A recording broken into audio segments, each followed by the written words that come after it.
এই অর্থ বছরে প্রথম প্রান্তিকে প্রবাসী আয় 17% কমে গেছে, যা উদ্বেগজনক। এ অভিমত অর্থমন্ত্রী আবুল মাল আব্দুল মুহিতের। সংসদে প্রশ্নোত্তর পর্বে অভিমত জানান তিনি। বলেন, সার্বিকভাবে বিগত বছরের চেয়ে অর্থনীতির অগ্রগতি হয়েছে। প্রথম প্রান্তিকে রাজস্ব আয় হয়েছে 43,000 কোটি টাকা। একই সময়ে বার্ষিক উন্নয়ন কর্মসূচিতে গেল বছরের তুলনায় 5,000 কোটি টাকা বেশি ব্যয় হয়েছে। অর্থায়নের হাতিয়ার হিসেবে সঞ্চয়পত্র ও ব্যাংকের সুদের হার সমন্বয় করার চেষ্টা চলছে।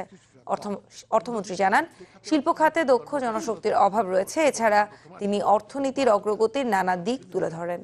47 কোটি টাকার ব্যাংক ঋণ রাখা সহ ঋণের উৎপাদন, বৈদেশিক রেমিটেন্স কমে যাওয়া চিন্তার বিষয়।